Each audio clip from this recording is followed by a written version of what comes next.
Russell Wilson is entering his 13th year as a quarterback and has just signed the best contract for his career to date. That is if his goal is to win. If he's trying to make money, no, he's not going to make as much money as he could make. This trade does three great things for the Steelers organization.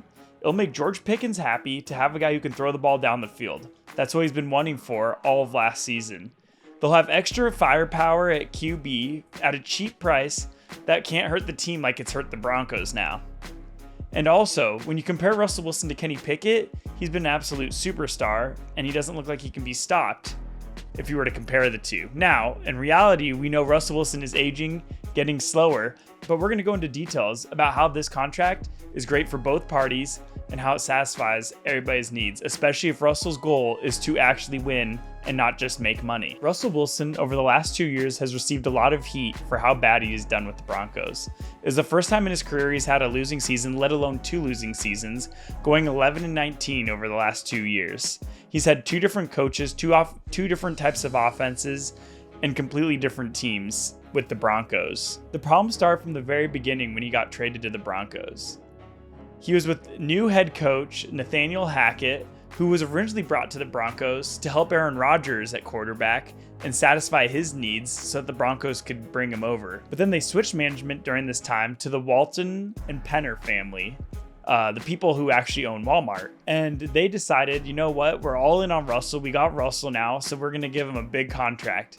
So they gave him a large $242 million contract with $161 million of that being guaranteed, which it actually now is hurting them all the way up to this point. After they started the season horribly in 2022, everybody knew that Nathaniel Hackett was going to be sacked at the end of the season. But what people didn't know was what was going to happen to Russell Wilson if they got a new coach in there. Well, as it was rumored, the Broncos ended up getting Sean Payton for a first-round draft pick that they had to trade to the Saints to get him, since he was technically still in contract, but was working broadcasting as a way to kind of get away from the team in the 2022 season. Almost as soon as everybody knew it was Sean Payton, people knew this wasn't going to work. Everybody kind of hoped that it would work. The reason is because everyone kind of thought that Russell Wilson had a lot of similarities to Drew Brees, but the one difference is the mental capability. Russell Wilson doesn't carry himself the way that Drew Brees carried himself and can't handle the pressure as much as Drew Brees could. This immediately started to show when there was cracks throughout the season and many outbursts by Sean Payton towards Russell Wilson. There was no respect there, and this continued all the way up until March of this year, where they just released him and taking an $86 million cap hit, which is going to hurt them for a long time. But somehow out of all of this, Russell Wilson ends up being the biggest winner. And actually, in this, the Steelers end up being the biggest winner. And the reason for that is now they got to sign him on a veteran minimum of $1.2 million. And despite all of this, the Steelers ended up, I think, being the biggest winner out of all of this, because now they get to sign Russell Wilson to a 1-year, $1.2 million contract, and nobody's ever going to notice when next year if they just let him go. Nobody's going to care. There's not going to be all the madness like there is with the Broncos, and the Broncos will still be paying him a lot of money next year when they're in debt, about $50 million in their cap. Now, given all these shortcomings between Russell Wilson and what's been going on with the Broncos, him coming to the Steelers is going to be the best thing for him. Despite all these difficulties that I talked about, he threw for 3,000 yards and 26 touchdowns this year with a QBR of 98. But Kenny Pickett, who actually did have a winning season, threw for 2,070 yards with 6 touchdowns with a QBR of 81. Now his stats are significantly worse, and he threw about half as many interceptions as Russell Wilson, but he also threw a lot of incompletions. Literally nobody could catch him. So the nice thing about them bringing in Russell Wilson is the fact that Russell Wilson just has to be a game manager, the same way he was when he went on his historic run in 2013 with the Seahawks and almost in 2014 with the Seahawks. He just has to play the game the right way, teach Kenny Pickett, and then his time is done there. Maybe next year they'll sign him again to another 1-year contract or 2-year contract if things go well. And at the end of the day, if he really does want to just win, this is the best place for him to be. They have an explosive defense that can stop anybody and beat the Ravens, even when they had no offense. This team has nothing to lose, and they're going all in on Russell Wilson for a cheap $1.2 million. It's going to be a fun time. And not only does this just make Kenny Pickett a better quarterback possibly in the future, it also is going to bring happiness to George Pickens, their future at the wide receiver position. Now, what everybody forgets about in the 2023 season, because there were so many things going on with the Steelers at the end of the year, is how mad Pickens was after they lost twice to two 2-10 teams, the Cardinals and the Patriots, in back-to-back weeks. He said after the game, "It ain't really fun losing. I really don't know what reaction you guys would expect. If you lose at a video game, if you lose at anything,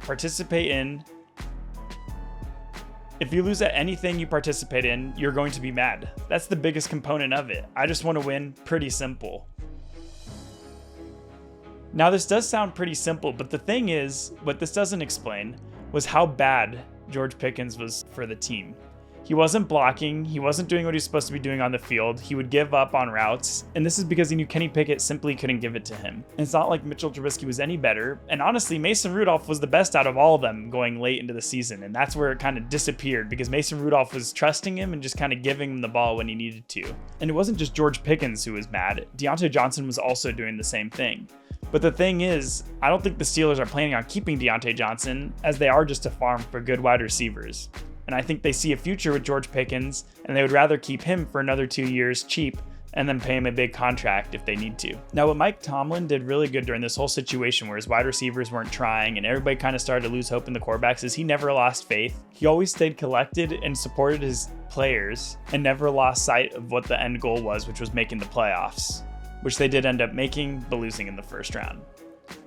But because of his leadership, I think that Russell Wilson doesn't have to come in here and act like someone that he isn't, because he's not that guy. Mike Tomlin is going to be that guy, and it's going to be his room no matter what. There is no pressure on Russell Wilson this time, and this will be great for Russell and his career here with the Steelers. Assuming nothing changes over the next couple weeks or months, if they can keep their whole offense, Deontay Johnson, George Pickens, Jaylen Warren, and Najee Harris, then this offense should be super explosive. And not only that, they're definitely not going to lose anybody on defense this year. So bringing in rookies and everyone, this is going to be a really well-rounded team that's ready to take on the Ravens and even the Chiefs if they need to in the playoffs. Now, this is definitely by far the best contract in free agency this year. Kirk Cousins has just signed a $180 million contract, with $90 million of it being guaranteed for the next 4 years with the Falcons. Now, imagine giving Russell that kind of money. That would not be worth it. And honestly, I don't know why the Falcons did that, because now they're going to be stuck with a quarterback who's never going to win a playoff game. I mean, when's the last time Kirk Cousins really won a playoff game? Can you guys even remember? So what the Steelers have here is honestly just looks better and better, and I'm surprised more teams didn't go after him, or even give him like a 2-year, $10 million deal. With the price he comes at and his revenge that he wants against the Broncos, it's going to be a hell of a year for Russell Wilson. Now that it seems like a lot of teams are finding out who they want at their quarterback for the next coming years, watch my video about Trevor Lawrence and let's figure out what they are doing, bringing in a backup for him who was drafted in the same year as him in the first round, and his name is Mac Jones.